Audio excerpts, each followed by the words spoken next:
four experts from all over the world.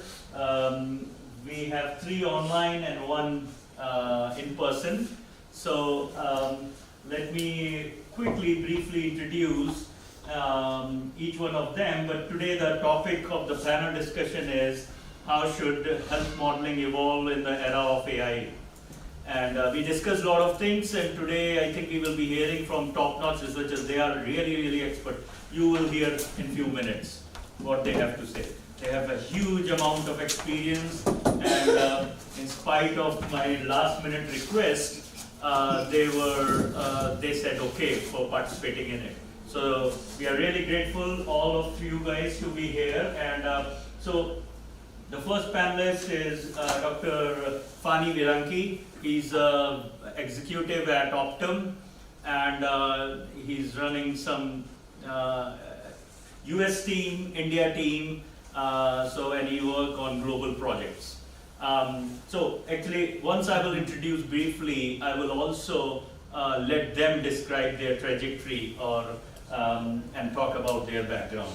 And the second panelist is Dr. Sherry Towell. She was my colleague at Arizona State University. She was a faculty there, I was a faculty at the same time. But since then, she has been globally known for her research. She had a website, I don't know if it is still working, Dr. Towers, but it is still working. She's giving thumbs up. And so you look for sherrytowers.com. And she might tell a little bit more about it. Amazing researcher. And also we have Dr. Sudeepa Chauhan. She is an excellent researcher, mathematical background, but right now she's leading, working with modeling group at Thermo Fisher, which is, she's in Canada right now. By the way, it's very evening for them, and so it's really they are using their family time to be with us. So thank you very much, all of the panelists, to be here. And Dr. Dharmendra Bhatti will be joining in few minutes.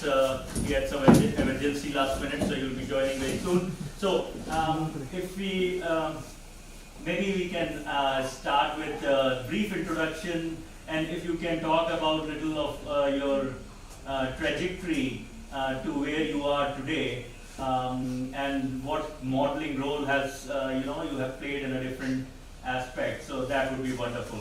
So maybe may I invite Dr. Fani first? Okay, so I'll go first. So Fani Viranki by name. So as Dr. Mobai mentioned, so I am a leadership team member of the Optum Life Sciences. So we are based in Eden Prairie, Minnesota, but I work from a Houston office in Texas. So we also have an India team based out of in New Delhi and Hyderabad and Bangalore as well.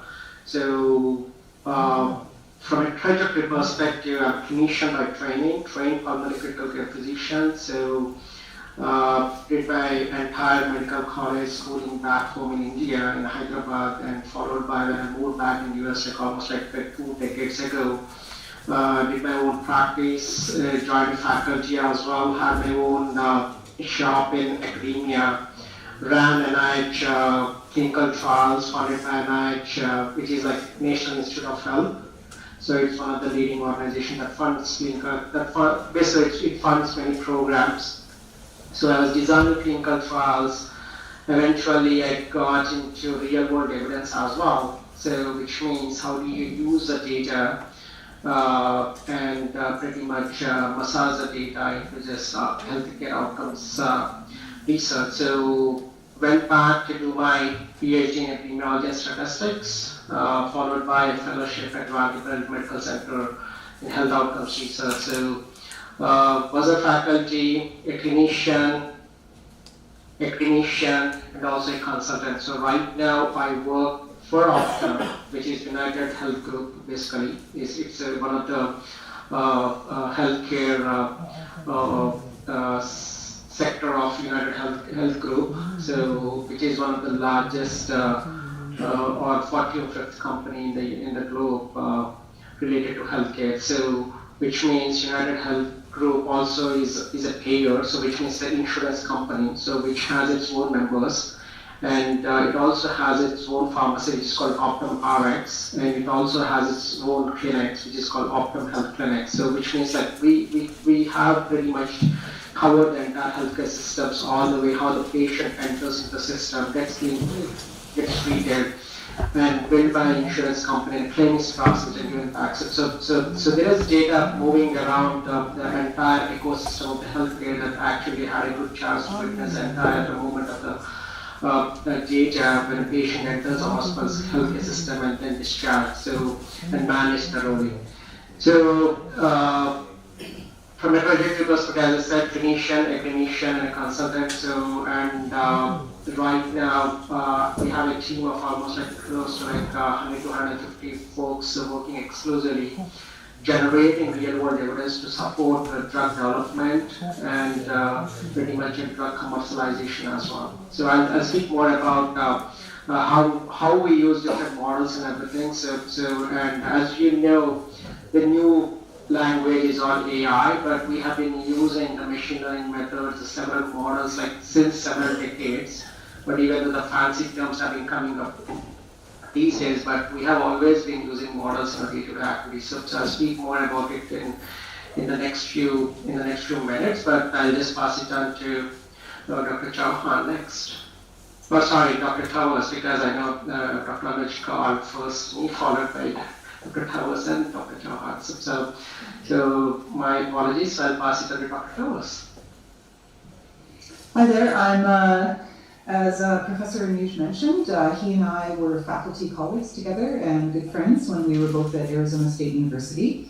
So I have a very odd career path that led me to what I do today. I actually have a PhD in particle physics, and when I was in particle physics, actually multivariate methods, including artificial intelligence methods, neural networks and whatnot for event classification was one of my specialties in particle physics. In particle physics, you also do a lot of modeling, and both statistical and mathematical modeling of what's going on.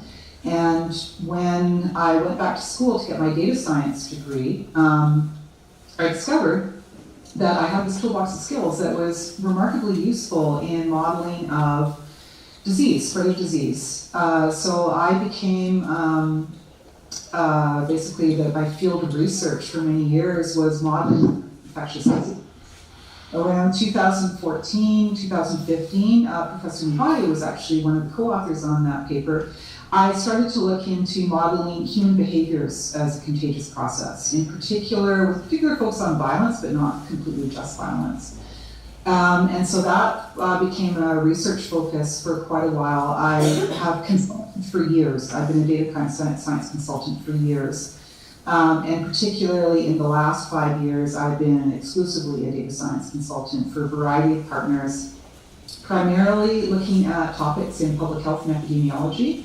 Not just violence. I actually was consulting for the Disney Corporation back in 2020, modeling the spread of COVID on the leisure properties. So I still do disease from time to time. These days, I most recently was consulting for University of Ottawa, looking at approaches to reduce child bullying, which is a universal problem. Regardless of culture, there's problems with child bullying. And we actually were developing a prototype. Has everybody heard about Blue Sky, which is the alternative to Twitter? We developed a front end to it called Clear Sky, which used AI tools. We developed AI tools that would filter the content, so that even if people were making negative comments, it would filter it such that the gist of the comment would be maintained, but it was worded more kindly. And actually, we set the AI such that it could also make it funny. So we had various settings that we could use where it could also make it amusing. But it basically turned down the temperature of the discourse that would occur on the platform. So we never got beyond the, it still could potentially go somewhere. But we did have a working prototype for that. I also use AI in my own life. One of the things I've always wanted to do for both my clients and also for myself is the ability to develop apps for smartphones and tablets. And I basically used AI to help me learn much faster than I would have on my own, because I'm certainly capable of learning that on my own, but it was much faster with the assistance of AI. So I use AI as a tool in my own life, but from both my research and my use of AI as a tool, I'm aware that it can be very powerful as a tool, but it also has many pitfalls. And I think that's one of the things that we're going to be talking about in this panel, if I understood Professor Mubai correctly. All right, so I'll pass it on to Dr. Chauhan. Did I pronounce your name correctly? Yeah. Thanks, Sherry. So hello everyone. So myself, Dr. Sudeepa Chauhan. I'm based in Ottawa, Canada. So when Sherry was talking about these all things, and today only I was talking with my son about bullying and all this stuff. So yeah, so I'm looking forward for these things, if I can come across on this and how to they bully in the school or something like that. So yeah, that's a great, interesting topic which you were sharing right now. So talking about my background, like I'm an applied mathematician.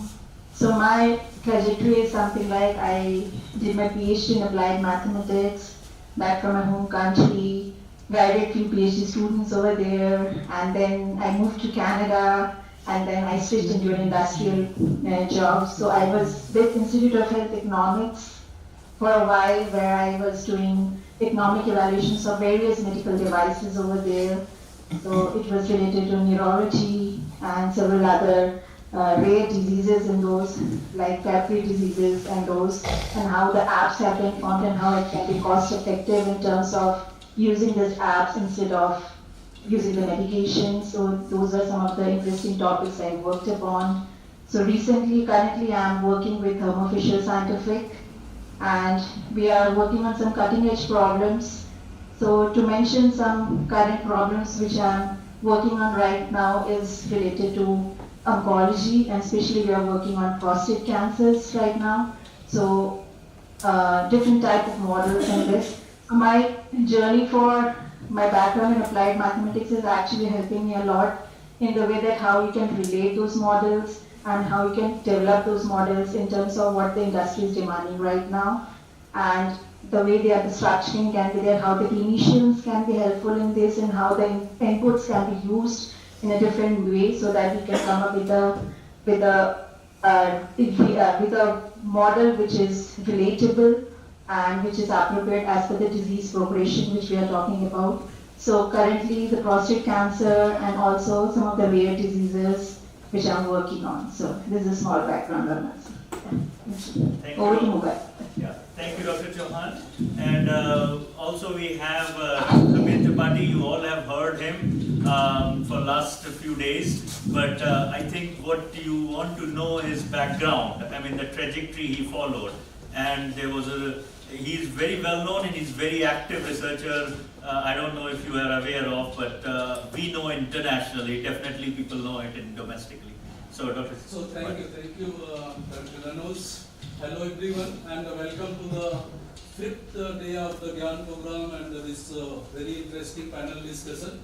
Regarding my trajectory, myself, Dharmendra Tripathi, and I completed my UG and PG from well-known university, Banaras Hindu University, Varanasi, and then I completed my PhD from IIT BHU. Then I did postdoc from IIT Kharagpur.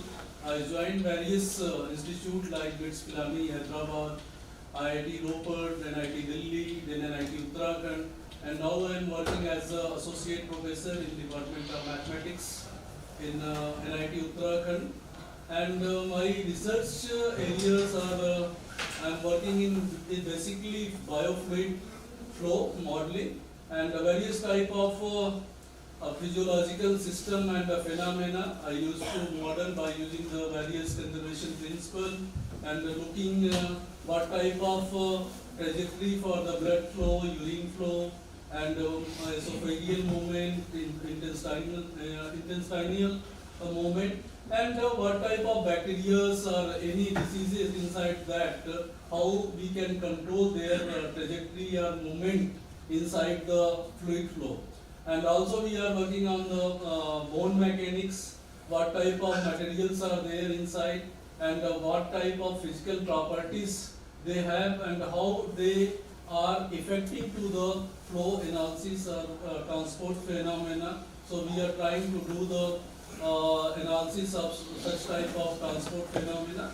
And some industrial fluid flow problem we are also working, like diffusing flow and various type of pumping process, and how much pressure is required for any particular fluid flow. We are analyzing and providing the different type of design of the pumps from the mathematical expression. So all those things are very important to control the different type of physiological flows inside the body, and how we can think if there is obstruction or there is a problem inside in the transport phenomena, how we can provide external forces to control such type of transport phenomena. So these are the very interesting research areas where we are looking and working on that. So thank you very much, and thanks to Anuj for considering me as a panelist in this panel. Thank you. Thank you, Dr. Tripathi. So now you all know the background of, so it is from the clinical science to medical devices, to social phenomena, to engineering work, to fluid dynamics aspect. So there's a whole spectrum of places where the modeling applications have been there. That's the one gist of it from the, also they have worked on variety of problems, all of them. So with that, I don't want to waste much time, and I want to start with a few questions that I have developed to, because that would be really helpful to our participant here. And so let me ask, and start the group discussion. The first question I wanted to ask with all of you, maybe anyone can take a lead on it, is how are these health modeling evolving in the AI era? I mean, are we really taking it specific, clear pieces of AI incorporated in the process of modeling, or we are not yet ready to incorporate even a slightest bit, in a practical sense, in a real sense, in a finally, when we work in industry or when we work in academia, what portion, are we using it informally or formally? So, and the question can go to anyone. So maybe Dr. Fani want to take a lead on this? Yeah, sure. So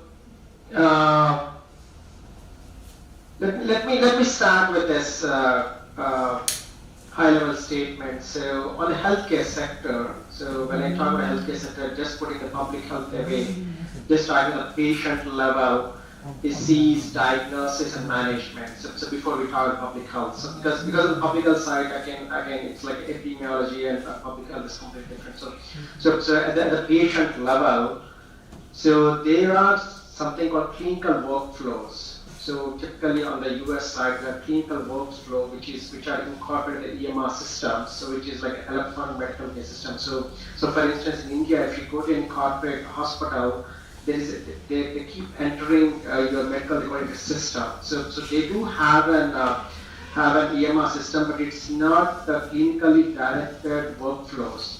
So that something is automated on the US side, unlike in India. So India is catching up, but it's not there yet. So which means, so every patient is managed as per a guideline.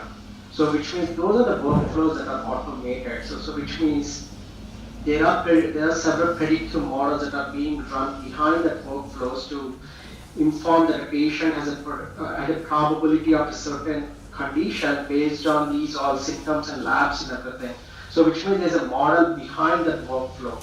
So those are all well incorporated, and those systems are getting automated and pretty much across the entire healthcare system. So even though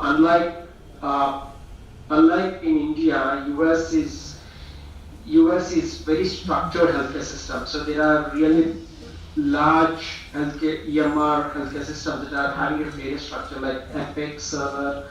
We call them as different. So at the patient level, there is a reasonably formal way of incorporating models into practical way of disease diagnosis and management. That being said, on the India side, where the entire healthcare system is fragmented, because you just for example, you feel having some signs and symptoms, you can go to any hospital that is nearby, or if you have a specialist that you know or you believe that a specialist is able to diagnose you and treat you, just go. So which means that the provider or doctor will treat you based on your signs and symptoms, and he will enter into his healthcare system. But that healthcare system is not connected whenever you come back for the next visit to somebody else. So it's not fragmented healthcare system in India. So that makes it really challenging to incorporate everything at a patient level. That being said, let's move away from patient level to an epidemiological level and public health level. So basically it's an ecological base. So on the public health or epidemiology perspective, so there are some large public health institutes like Center for Disease Control and Prevention in the US that pretty much tracks most of the conditions, especially infectious diseases. So if there's any outbreak, I know Dr. Mubai and Dr. Kavos might have worked on several infectious disease models for CDC and even public health agency of US and everyone. So there are institutes that actually rely on different models and establish surveillance systems, and also some of the larger prediction models, so which means that data feeds keep coming on a daily basis, including signs, symptoms, zip code, county level, lab test at every patient, at every city, at every county. Think about putting about the same thing. So if you are a patient that had some kind of signs and symptoms of some COVID or flu somewhere in a small district in Uttarakhand or somewhere, that data point will be captured right away, and there are several time parameters that data point has to be fed into the surveillance systems within 24 hours or 48 hours. And those prediction models keep running on those data points and develop those and provide some guidance to epidemiologists or public health specialists whether there's an outbreak or not. So going back to Dr. Mubai's question, so yes, formally there are healthcare models that are formally established at a larger scale in the US. Can they be established in India? Yes, but it needs a lot of effort and resources and guidance. But the way things are established on the US side, it's like takes several decades to evolve here. And I'm giving you a few examples, but I know there are so many things that I can just chat, but I'll stop here so that I can just pass it on to Dr. Kavas and Dr. Chauhan on the call from their experiences. Please. I would like to add something. Like, I agree with the things which Dr. Pani said. So since now I'm working in oncology, so yes, we have some structured NCCN guidelines where we have the cancer type along with the system, along with the symptoms and signs. So being an applied mathematician, if you are going to structure a model, so you have those reference points which can help you to divide, because many of you may be working in the dynamical transmission models, something like compartment models, so you have those signs which can help you to structure a proper relevant model structure. Along with that, when you are talking about in terms of patient level, so you know that at which particular health state you have to apply which kind of drug, and if you are moving up to a metastatic stage, to a higher state of cancer, then what are the options for the drugs which should be incorporated in those states. So that's more relevant in terms of, because you have those references over there which can help you out to bifurcate into an ideal compartments, or the stratification is done in a better way instead of that which we are having right now in India, which we are lacking right now. Yeah. So there, are we using any AI tools to stratify the compartments? Is that what you're saying? No, if this is something like I'm talking about the way the symptoms and the structures, like for example, if I'm talking for example of a prostate cancer right now, so we have several stages in this. So when we have those NCCN guidelines where we are talking about the symptoms, so we know that if any person is having these particular symptoms, so he or she is going to be in this particular health state. So that gives you a proper reference when you are developing a model. So I'm making it a point that how you can structure the model in a better way in terms of randomly just creating a simple model, which generally in infectious models people do also, like they simply talk about ACIR model, SIR model, but there can be some bifurcations in those compartments as well, in those as per the guidelines which we have here, in like US and Canada now. Yeah. Thank you. So Thomas, what is your view on this? Automation, with any automation that has been done from a modeling perspective and people are formally using it? So I can't comment on, like I have not used AI to develop models myself. But I do have a very long background in use of AI. And one of the things that I think an important thing to realize as you are a researcher beginning to explore the use of AI as a tool in your research, there are many pitfalls.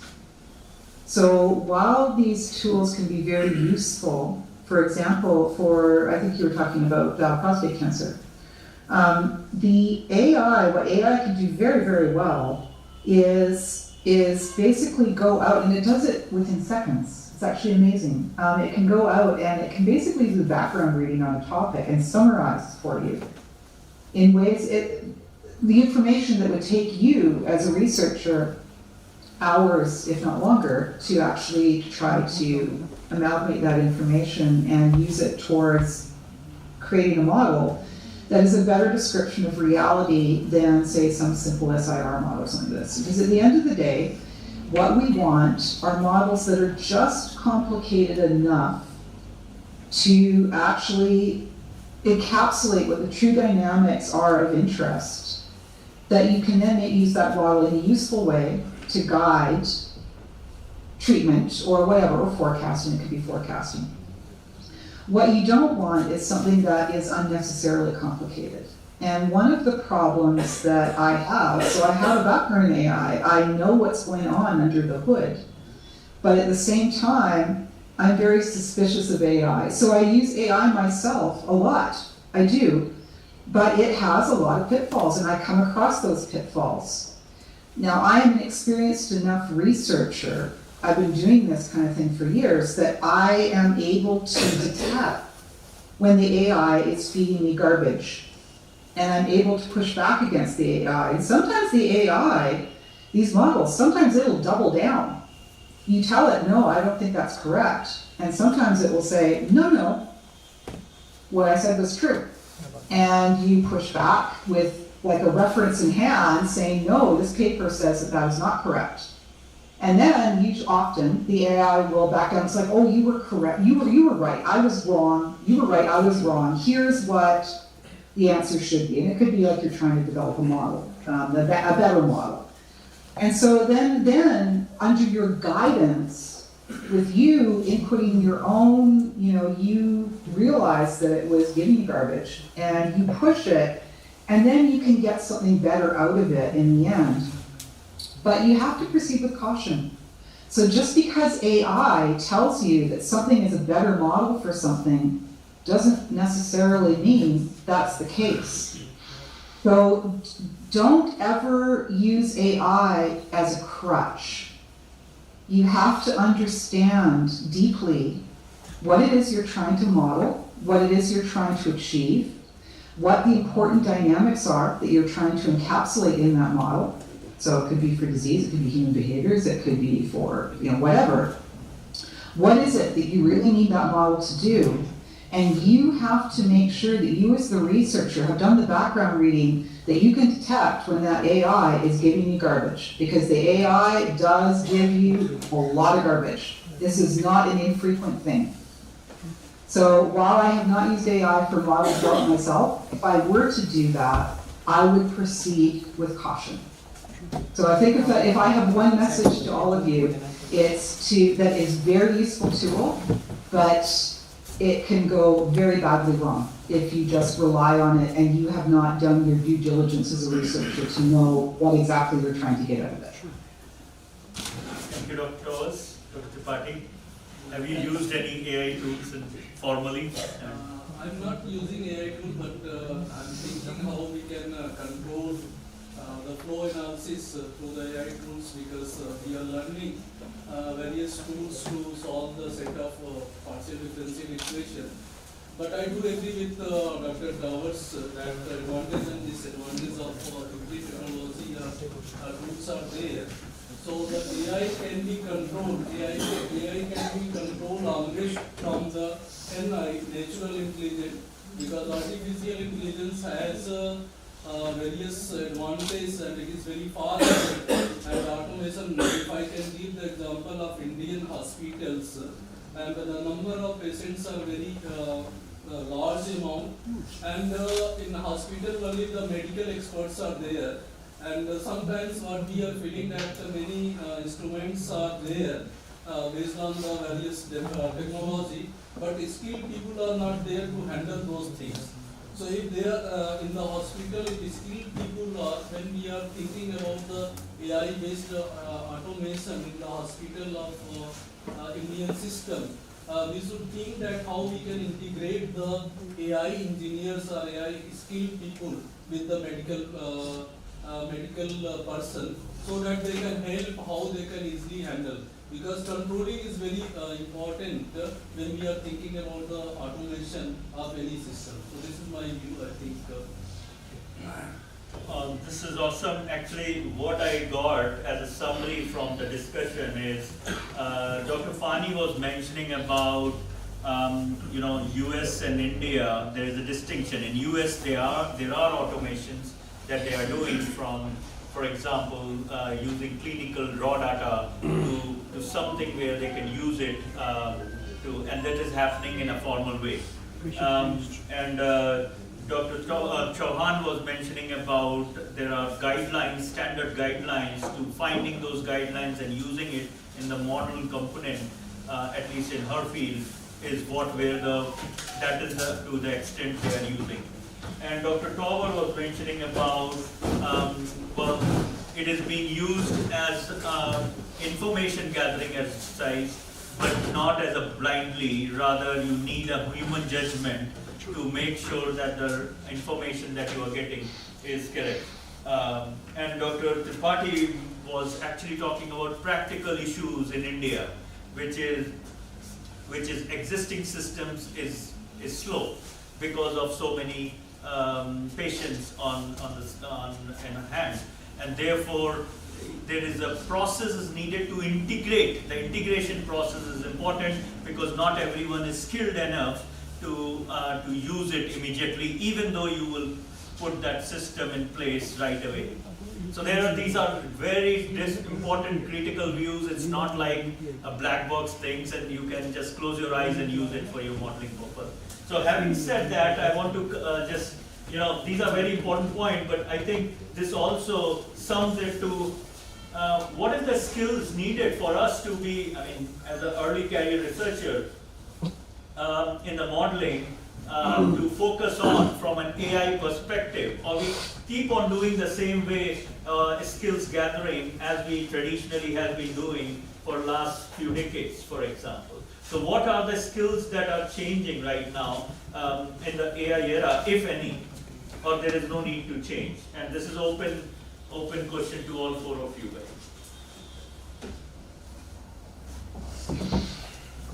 So I'll start out just like so from a healthcare model. So as Dr. Chauhan mentioned, you need a reference point. So to start with, so that reference point is something that you can easily get it through AI. So as Dr. Towers mentioned, as long as you write a proper prompt to an AI, either it can be a Grok or Copilot or GitHub or anything. So it will provide you some of the reference points right away. So rather than just you need to go and find them clearly from different websites or anything. So where we are in the drug development and commercialization, let me start because that's where my area has been mostly about the patient perspective as a clinician and an epidemiologist. So to bring any new drug into the market, the biggest thing that any approver on the US side, which is primarily the FDA, usually not only requires the clinical efficacy of a drug, so which means is a drug able to reduce the disease condition by a certain point compared to a placebo effect, compared to a placebo, which is called clinical efficacy. And the second thing is like whether the drug is cost effective. So that's the biggest thing that they usually try to demonstrate. So any pharma company, so right now they're called as health technology developers because pharma companies or license companies, so they have to submit a report on the cost effectiveness of a drug.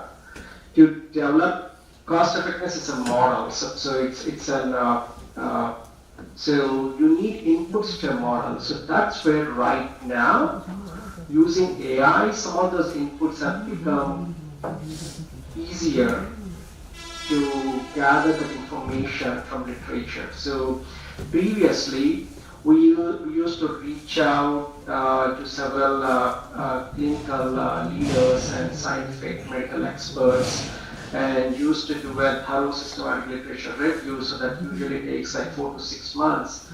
So now there are some good AI tools. For example, nested knowledge is one of the most popular tools that is and based out of US, Denver. So there is one more evidence synthesis tool based out of Chandigarh in India, so it's called ECSLR tool. So these are like AI-based evidence synthesis tools that actually synthesize some of this literature really quick and put them all into the structure of a systematic literature review, which basically is like a PCOS criteria and everything, and try to gather the inputs which are needed for that model. So that's where we have been using AI from the drug development commercialization. So for commercialization, again, there are so many things that we have been using AI.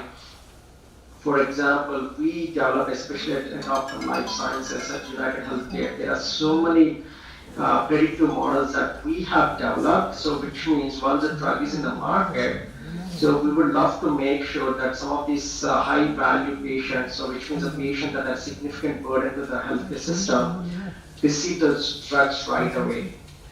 So which means we have to, so using our existing data and data feeds that come in on a daily basis, so we run several models and develop several AI-based platforms that actually predict the potential patient that is needing this drug and everything. So again, it's the same thing. So where do we use AI? So again, going back to what Dr. Powers mentioned, so it is the right way of gathering the information, synthesizing the information for your model development. So, but we use AI across the entire drug development and commercialization, primarily at United Healthcare. So there are so many things that we do with AI, but primarily I was involved in drug development. So that's the reason I can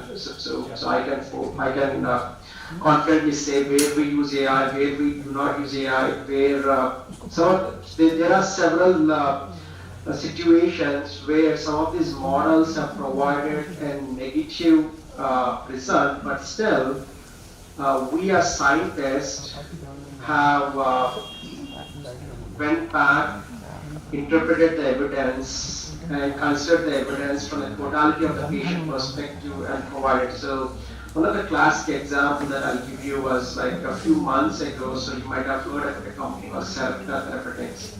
So they had a drug approval for Duchenne muscular dystrophy. So the drug prices off for a single vial injection. So it's really a gene therapy, rare disease condition that was approved despite the evidence was not on par as expected. So first there was an initial discussion about approval of the drug. So finally, as scientists, we reviewed the entire evidence from different models, which AI has generated, different inputs in the model. So ICER has provided its own report. And despite doing repetitive models, doing subset analysis, sensitive analysis, the evidence was not cost effective. So the evidence, but the FDA went ahead, reviewed the entire evidence, when go back to the model inputs, understood the model, at the same time look into the effect of clinical efficacy of the drug, at the same time safety and outcomes, and finally approve the drug. So it's one of the costliest drug right now in the market. So it's priced at 3.1, 3.2 million, so which is almost like, you can understand 1 million is 8 crores, it's almost like 27 crores for a single vial injection for Duchenne muscular dystrophy. So which means AI can take you to an extent, but despite that, as researchers and scientists, you need to interpret the evidence from a perspective that you need to make it usable for your question or anything. So again,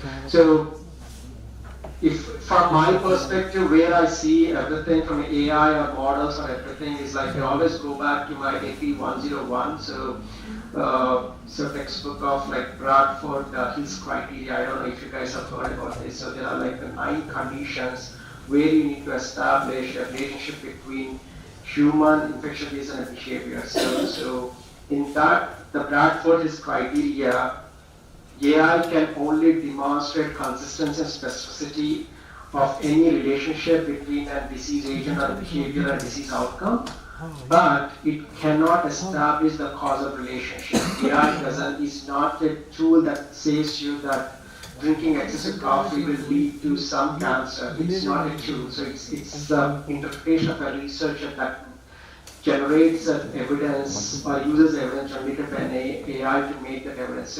But I'll stop here, but I always go back to the Bradford Hill's criteria from my AP 101 lesson like that I learned like 25 years ago. So if you go back and reread those 9 criteria from the Hill's criteria, you will clearly understand where AI can help you with which criteria between the human disease and infectious agent or behavior of an environment. Because you have the triangle in where disease, host, and environment interact together for disease outcome. So if you go back to that criteria and try to understand, so there are some key criteria that AI will never be able to replace it. So which is a biological possibility and always a causal relationship. So thank you, Dr. Varanki. So basically what you are saying is use of certain tools like SLR tools, for example, how effectively to use, those are the skill set, knowing the methods of SLR. SLR is a systematic literature review, and also interpreting what the inputs you are using in the model correctly for you, which is useful for you, because sometimes AI can give a lot more information than what is key for you, or may give you a different information than what you are looking for. So that interpreting the input, if I'm not wrong, this is exactly what you were referring to. Yeah. That is correct. So since we're all discussing prostate cancer, so I'll give you some classic examples. So there are some key drugs that are already available in the market for prostate cancer. So when you target prostate, again, the biggest criteria that will define it is stratifying a patient into different stages of prostate cancer is a Gleason score, and the type of prostate cancer and cancerous cell involvement. So there are already drugs that are able to treat the late stage cancer treatments, and you see that every time when you talk about cancer drugs and everything like PDI inhibitors or PD-L1 inhibitors, so there's always survival probability increased by 3 years, 5 years, and everything. But if you go back to understand where now the new research is focusing on is not a late stage cancer.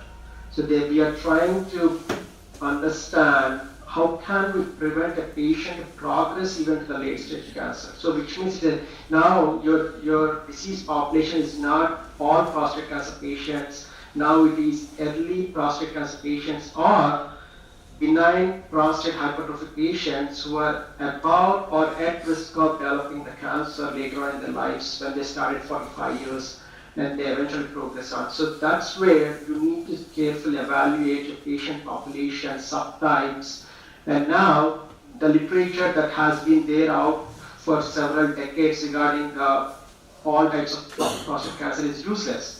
Because now you need early stage prostate cancer, and that's where the input. So again, as Dr. Chauhan mentioned, Dr. Das mentioned, so AI will give you so much crap sometimes it is very important for you to try to conceptualize your question and try to understand how do you just get rid of like so much literature out there, all the nonsense, and just try to come up with narrow it down to an extent that you can pick the inputs for your model development.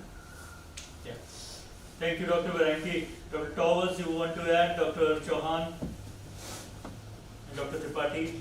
I think he said also, I agree on that. Like, I also don't recommend that whenever you are talking for any kind of model development, I don't think using AI is the best practice, means it can give you garbage sometimes. So, to understand the disease dynamics, to read the literature, and to summarize it, for those things you can easily go for AI tools, but for developing a model you should know, and sometimes I've seen people when they are putting their prompts, so they are not accurate enough, that they are narrowing it down to a proper research question, because sometimes it's not clear in their head as well. So they randomly put the questions and they come across garbage things which are not useful for them. So that's very, very important, the way it has been structured, how sequentially you are prompting your questions, and it should be clear in your mind to get into that. Yeah. So what you are mentioning is a significant human judgment along with brief of some AI-induced tool. That is a skill set. Yes. So you still need that traditional modeling, human Exactly. judgment aspects which are key for a significant portion. Then relying maybe more than 50% on the AI tools, for example. Right? Is that Yes. Well, I am making up the numbers, but Yeah. So, Dr. Towers, what do you have to say on this? The skill set needed for the modelers. So I just, before I go any further, I have a hard stop at the bottom of the hour, so if I Okay. disappear, that's why, and thank you for having me. But I think that is it students who are in the audience? Is it primarily students? Yes, students and early career researchers, yes. Okay, so in your early career, what I would recommend is not to use AI, use AI very sparingly. Because the risk is that you never learn how to information gather properly on your own.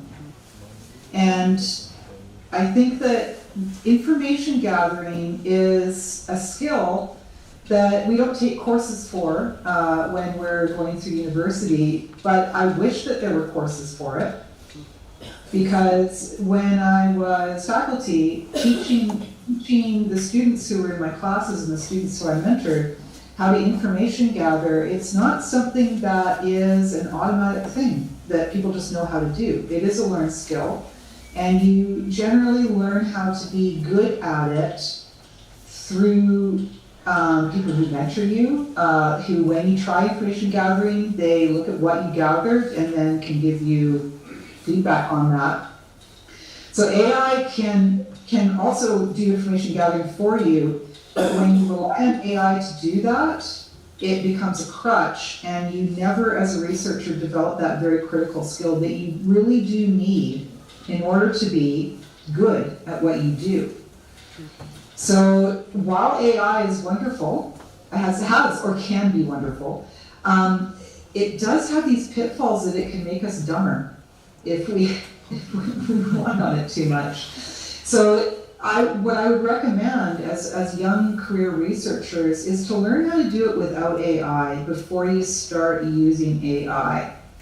So rather than using AI as training wheels to get you going, instead, learn to ride that bike without using AI. And then, once you learn how to ride that bike without using AI, you can start using AI to really up your game, to make you faster, more efficient, and better at what you do.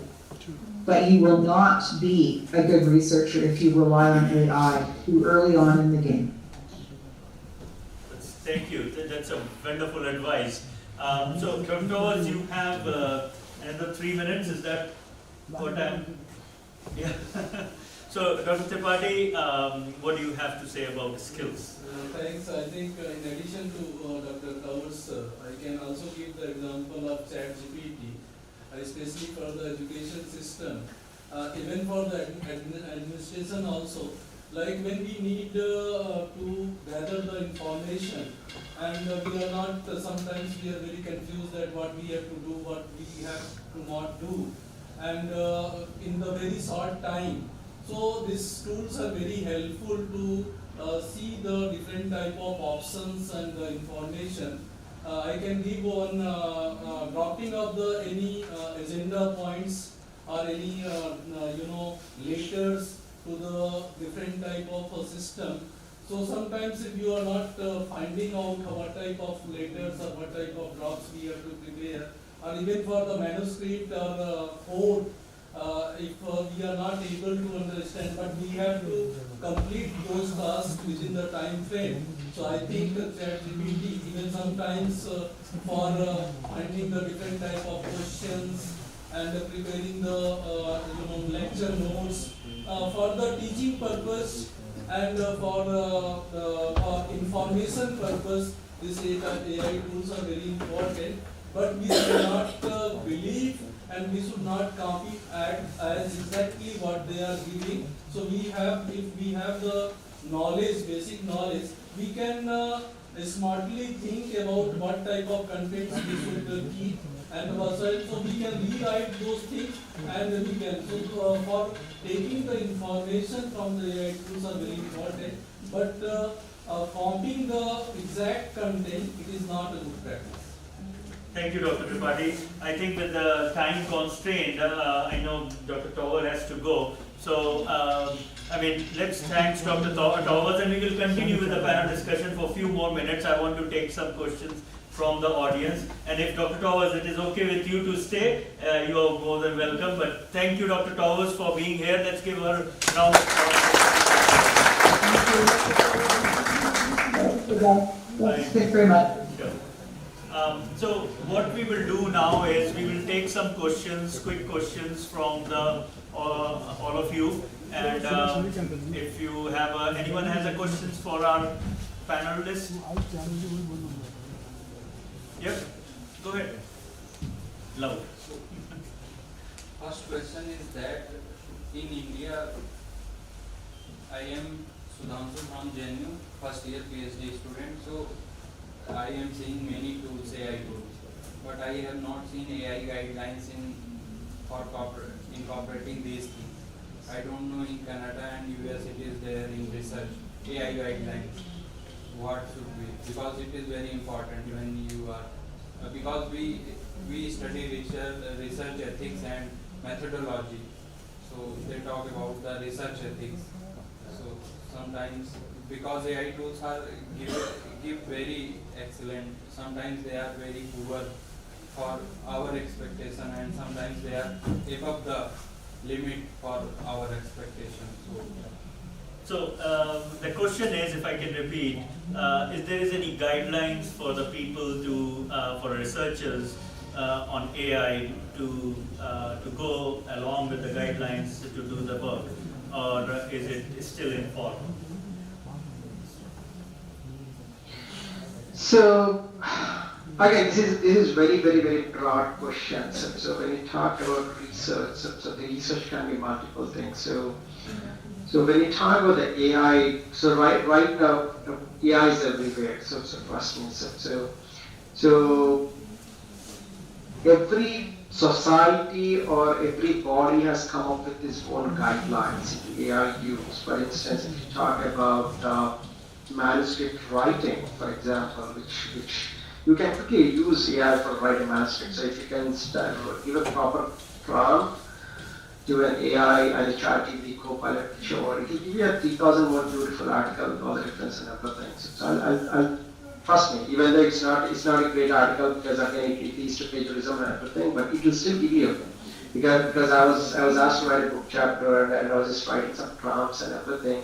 I was surprised to see that AI is learning the way that it's asking me my next step. So it's literally reading my brain and everything. So coming back to the question of guidance, so your question is very broad, but coming back, if you're talking about like manuscript submission or doing research perspective, right now most of the leading journals in healthcare sector have put some statements around AI use in conducting the study and AI use in manuscript development. So you need to respond appropriately, and if you do not respond, there is a chance that it will be, let's say, like you say, like everything, I don't use AI, but you did use AI, and eventually, few years down the line, it's one of the landmark paper, and somebody is trying to replicate the paper, because right now research has to be reproducible as well. Then, and if you cannot reproduce or provide your codes in GitHub or anything, then it leads to a several black mark on the career and also leads to retraction of paper. So right now the guidelines are established by individual societies, because there is nothing like a broader society that says like for every research has to be done this way, because research can be done multiple ways. So again, there's a protocol driven research which we all do.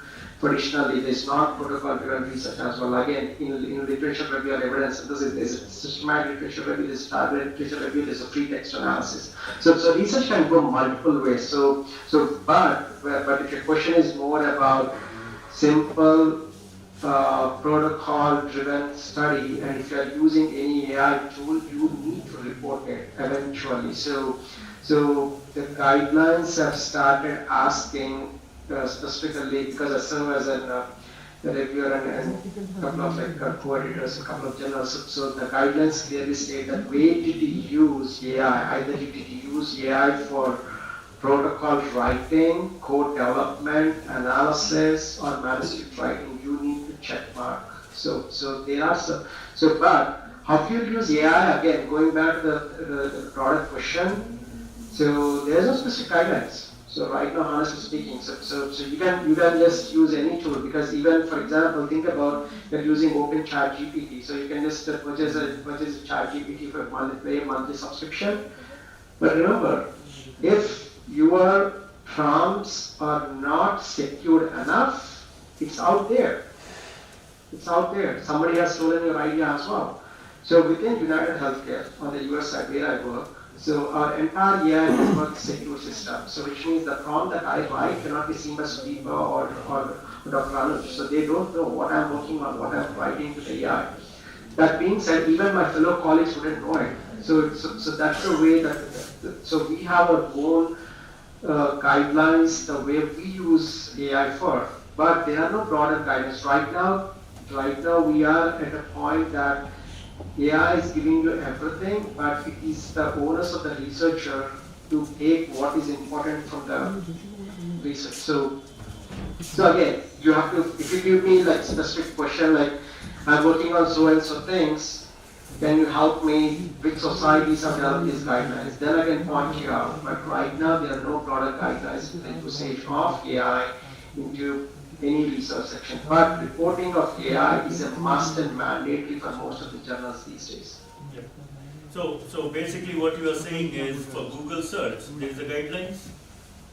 No, there is no guidelines. But what he's saying is, but if you want to write a manuscript, we did talk about the Cheers guidelines, remember? The other guidelines that we were talking about, there are existing guidelines. So it depends on what you want to do. For productivity on a daily basis, probably there is none, right? And there will not be probably. So, Dr. Tripathi, Dr. Chauhan, want to add anything to this? Actually, my opinion is also same as Dr. Fani told, but in various systems where intelligence is being used, like in army or where intelligence are many some important information which should not be disclosed. So there are some standard guidelines, but for research purpose, I don't think there is a standard guideline. But if the misuse of this AI tools will be increasing day to day, I think there will be some more guidelines, because guidelines are coming when the misuses are, is coming in the system. Now it is any beginning level and everywhere they are using to learn the things and gathering the information. So I don't think any guidelines are required. But when misuses will come, then like for the manuscript also, many journals they are giving the plagiarism report that these contents are taken from the AI tools.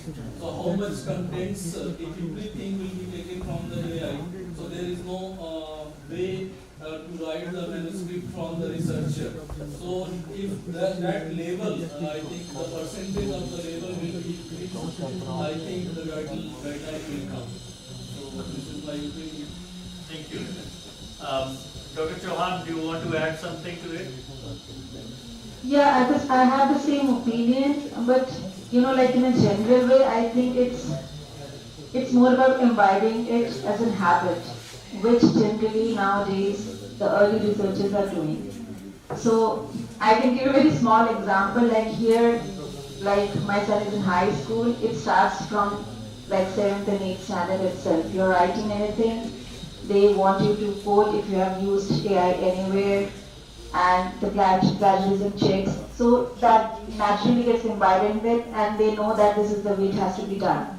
But when you are in a habit of using for each and everything, like which generally people do, like in ChatGPT when you're writing a manuscript, so it's also stopping your critical thinking, which I feel, and later on, like it's not going to give you a benefit on those grounds. So I think for early researchers, I strongly recommend minimalistic use only of AI wherever it's required. And they should be reading more instead of that. Yeah.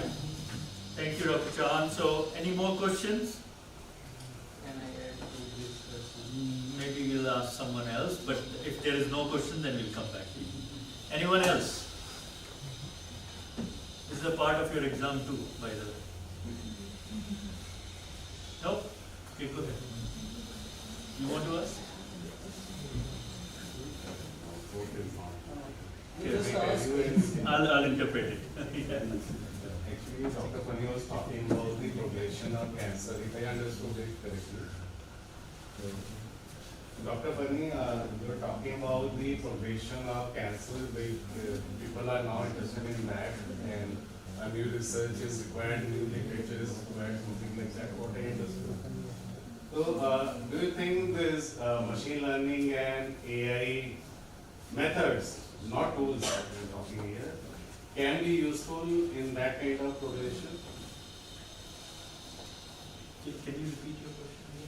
He was talking about the use that nowadays people are not interested in the late stage cancer. Oh yeah, yeah. Progression of cancer. And So, so new study is required. Yeah. So can the ML and AI be useful there?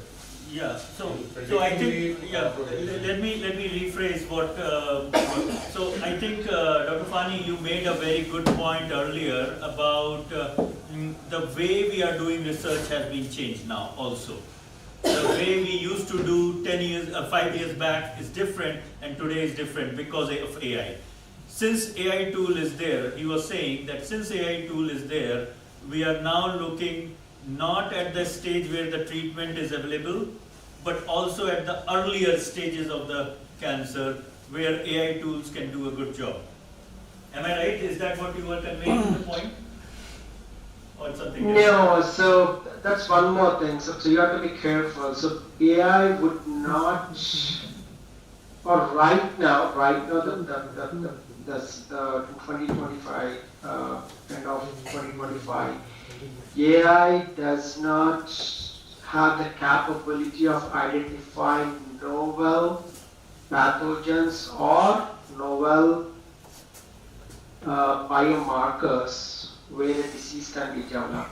That being said, there are life science companies that are pretty much, like they're pretty much a startup stage, that they are using the existing data to help AI recognize new biomarkers or novel, pathogens or anything. So right now AI is not there yet. So my point I was trying to make earlier was, so for example, you read anyone, I don't know if you are public health, epidemiology, say health informatics, whichever course are you in, the classic example that we have been reading is like smoking leads to lung cancer. Whatever, that's a classic example. Now, nobody, any researcher, any scientist you don't have to demonstrate or prove that smoking leads to lung cancer. It's already done. It's done and dusted.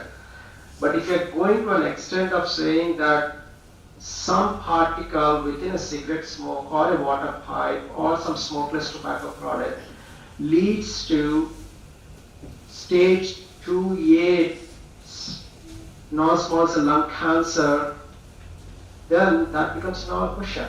So that's where the field has been moving away. So whatever you read in a textbook right now, those are foundations. So everyone are echoing the same thing. So we are trying to say the same thing. So when we have been in your state, sitting out there in front of your professors, trying to understand, we have read those classic textbooks, classic examples, but the field has been changing. So for you to even understand the fields, you need to have the foundation.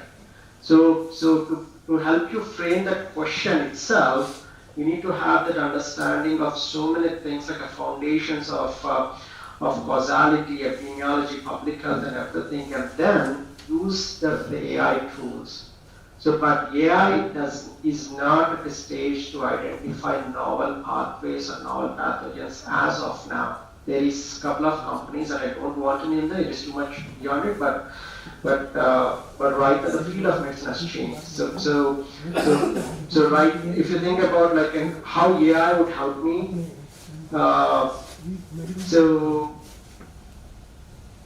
say that you have some kind of signs and symptoms. So for example, you're showing signs of tiredness, fatigue, weight loss, and you're feeling some on and off pain in your lower belly, and infrequent urination, death during urine and everything, and you go to a urologist. Okay, so I'm still using the prostate cancer example because I know Sudeepa chose that example for a reason. So it's a classic way because prostate cancer is a very good cancer where you can differentiate between benign prostate hypertrophy and prostate cancer using a nice parameter which is called Gleason score. So you have the signs and symptoms. You go to a neurologist. Think about so you have an AI that is sitting on your data, on a single patient's data, will quickly show the predictive of your ability to develop cancer 3 years down the line. So that's the beauty that AI will give you. Right now, the machine learning model that you don't see it, but your provider will see it.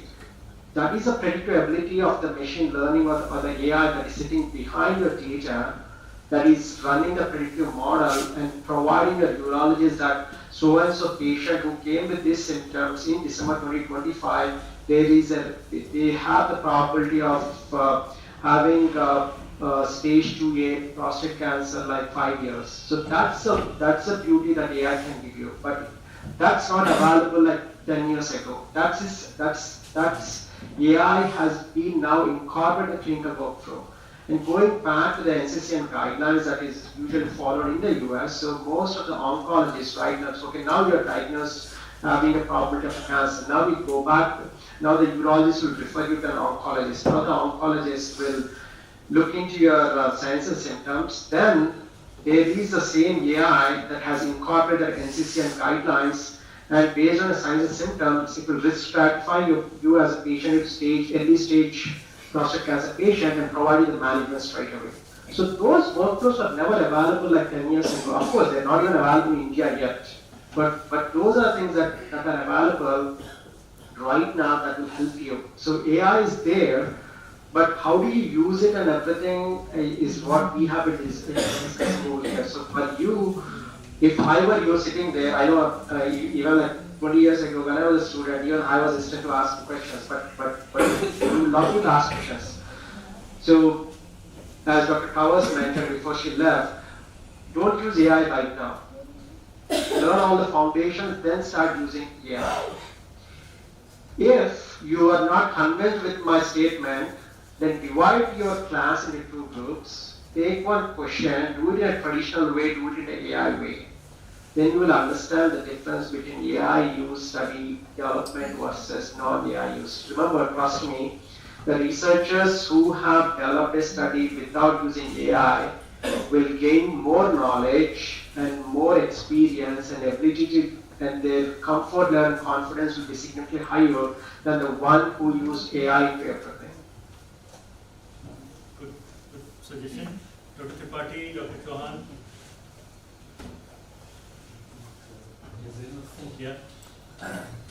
Okay. So, I think it is 20 minutes above the time. So, I want to take time for you guys to think about this thing, what has been said here by the panelists, and and talk to also your mentors to see where the trend is going.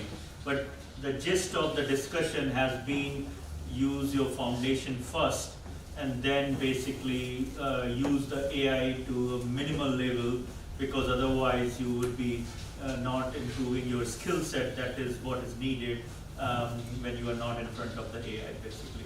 So let's thank all the panelists and give them a round of applause. So thank you Dr. Fani, Dr. Chauhan for joining us remotely in the late evening, and happy holidays to both of you. Dr. Tripathi also, he's here with us, but he's a host actually, and it's a pleasure to see you after some days, and greetings once again. Okay, thanks for having me, and good luck guys, and have a wonderful rest of the day. Bye everyone. Bye. Bye. Okay, so I don't know if you guys got some idea here, but the whole story was about that we are not thinking on, we are just using it without thinking where it is helpful, where we should use it, where we should not use it, what for we should use it, what AI tool you should. Dr. Namka was the other day talking about so many tools and how to judge them, where to use it. We have not taken time to pause and think about these aspects, and that is what this panel discussion was talking about. And Dr. Tripathi was mentioning very, very nice things. In US and Canada, things are more sophisticated, more systematic, more organized. It's not that in India it is not organized, but there are so many people, there are so much complex system. We are 1.4 billion population, right? As compared to US and Canada, which are minuscule as compared to this one, right? So the system is more complex here, and it is not easily to incorporate AI so easily. So I think what important things that I have understood from these experts here is that, not using it blindly, only using it where I need to double check. Once we have our own ideas about certain things, then we can double check to see if it could add on some more information on top of it. So that is my 2 cents of understanding between them, but definitely these are experts, now you know them, you can always approach them, message them, they would be happy to connect. They are on LinkedIn, they are very well known, by the way. You don't realize they are very humble, they are very, they are, for example, Dr. Fani is heading a department of life science. Optum is a part of United Healthcare Group, which is the largest company in the world. The largest company in the world. I don't know if you are aware of this aspect, and they are doing top-notch research right now. We get to know these research 5 years down the line, which they are doing it currently, and they can't disclose everything. Also, they have their own. So these people have expertise and they have teams who are working purely on AI tools. They are purely modelers. They are purely clinical, and they come together on a same table and discuss on these cutting-edge problems. So that's the best environment where you could have empirical scientists, you could have mathematicians, you could have different type of skill set people sitting on a table and discuss. That's where the innovation happens. And they are part of the latest innovation. And of course that is part because the company is very rich and they are pumping a lot of money for more innovations, and therefore they are doing it. But that's not the point I'm making. I'm saying their skill set and giving us this time is amazingly useful for us. So if you want to connect, you should message, thank them, and you should say what you have learned, and I want to be in touch with you. That is itself makes your network big. And Dr. Towers, she is an amazing researcher.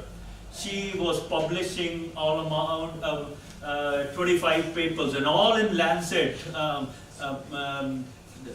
New England Medical Science Journal. These are very tough journals to get into the papers. And these are quantitative scientists. They are not clinical scientists. Clinical scientists is still easy because you do the experiments and you can publish in these papers. These are medical science papers. And if you are from a different background and publish it in these journals, then that's commendable. As if you are a mathematician and you are published in the medical journals. It is very tough for you because you don't understand fully the language that they speak and the things they do. So what I'm trying to say, these are pioneer. Dr. Tripathi, he's traveling, he's saying tomorrow I'm going somewhere else. He is been going all over the world, he has the connections, and you are lucky to have it here, knowing him.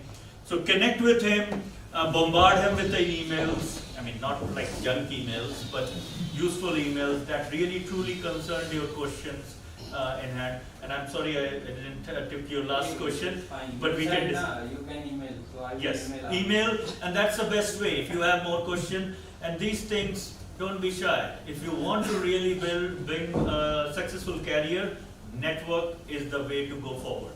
Network, and people understand when you are just making the network for the sake of network, then when you are genuinely trying to put your effort. When you genuinely try, you do some homework before you reach out to someone.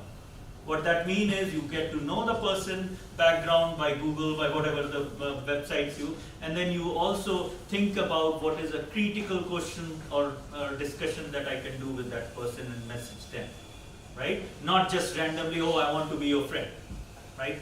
I mean, people will not mind, but that would give less points to your message. So that's my 2 cents here, and Dr. Pati will want to say a few things or what? So, first of all, very good morning to all of you, and welcome to the last day of this Gyan program. And let us have a big round of applause for Dr. Anuj Mobai for structuring the complete this course and bringing the big people as a panelist and the speakers for this Gyan course, because Gyan course basically designed only for 2 or 3 speakers or 2 or 3 instructors. One is from international and one is from host institute, or you can add 1 or 2.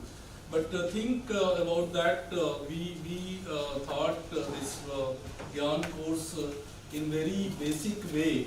But after when we started, we every day doing the exercise that what type of contents should be there for tomorrow, and you can see the different schedules he is putting in the group and bringing the different type of people, so that whatever the time he has taken from his schedule and come for you people and trying to give most of the contents and connecting with the bigger people, so that when you go after this course, you should have various skills, and at least you can think in which particular direction you can start and give your contribution to the country or to the society, and even in your family also.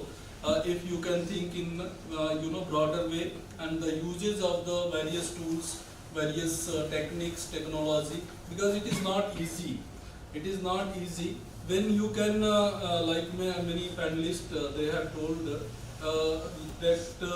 when you have the traditional knowledge, and the same thing I am suggesting to the students, when you have the basic knowledge, then you can judge whether the tools are giving the correct results or not, whether the tools are predicting the correct results or not. If you don't have a basic knowledge or basic. Same thing I was discussing one scientist from the DRDO who is looking or heading the AI department in Bangalore. So he was telling that I am giving the fund to the mathematician only because we are using blindly AI tools, but we are not thinking that what type of algorithm are working behind this AI. Other numerical tools, we know that what are the steps, what are the algorithm, and what type of code we are writing in different languages and how it is working. So everything we are understanding. But how we are using the AI tools and predicting the results, we are not getting that what are the steps behind that. So he was telling that I am ready to fund a lot of money or huge money to the researcher, especially the mathematician, if they can think and find out the best way and the best algorithm that how the AI is working. So that we can control and we can think that AI tools will be useful in the betterment of the society, not sometimes AI will control to the human being. So this is very important, and thanks to the Anuj that he has, I cannot imagine you can experience with this 5 days Gyan course. So let us thank sir for giving your valuable time, and I know it we can have the quick 5 minutes break, and we'll come with the question paper for examination. Nice. But basically we are referring to the AI tools. Because what I have seen in the UPSC, they are not simply using any tools, they are using algorithms.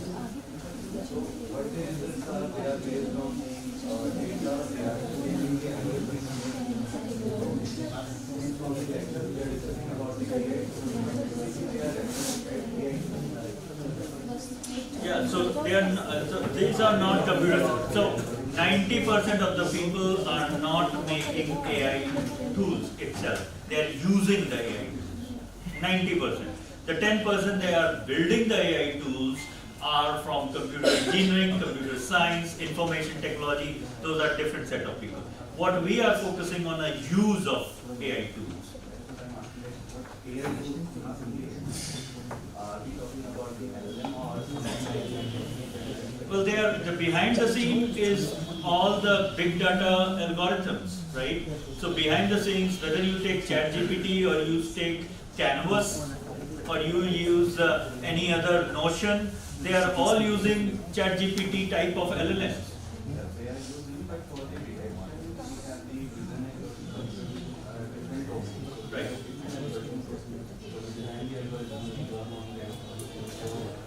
Yeah. As the result. Yeah. So we are not using. Right.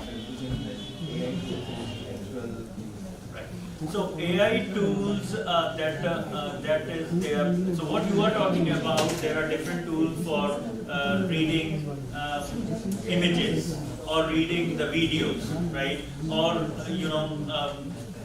basically different types of data, not necessarily large language model, because large language model is on text, right? But you are talking about maybe some video, other type of data, basically.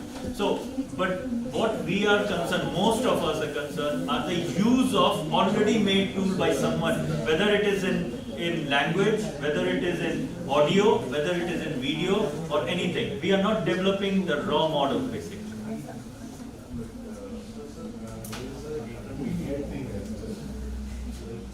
These AI tools are there, and then people are there who are building the AI tools. But if I take a research problem and I am collecting a very large data set, I don't know what that data set is.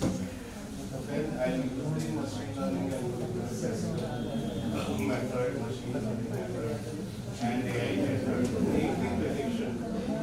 There someone can use the AI tool, which have those algorithms, or I don't. Then I have to write my own code. Yeah, I think. Can we talk on a break? Because we are getting short of the time. Sorry for that. Okay, so we'll take the schedule is as follows. we will take a break of 5 minutes, and then we will come back and take an exam for 1 hour, right? And there will be videography also, so make sure that nobody cheats, right? So, and then Shichand is there. It's an amazing talk that is kept especially for this after the exam, so that you can relax and see actually the importance of applications of the models in a day-to-day life and truly how the cutting-edge work is being carried out. So, so that's the season talk after that, and we go for a lunch after that, and then basically after we come back from the lunch, we will have 10 minutes presentation. I have not forgotten about it, so don't worry about it. So there is a 10 minutes group presentation. So all the group members will come here. Quickly try to, during lunchtime, put it in the PDF or PowerPoint and send it to Ashwini, so that your file is here and you can directly present to everyone. Is everyone has slides? I'm not listening. Yes, that's an answer. Many of us was discussing yesterday that this program is cancelled. Presentation. Yeah. But I didn't say that. Yeah. That's why I was confused. Yeah, so it is still there. Okay, if you don't have a slide, quickly make it. 3, 4, 10 minutes, how many slides? 4 slides. Almost 4 slides, not more than that, right? And how much time it takes? I mean, you are in AI world, you are talking about AI also. So, but it has to be in your research. It doesn't have to be someone else's research, right? So make your own research. So 10 minutes presentation, there are 7 groups, so it will be done within an hour or so.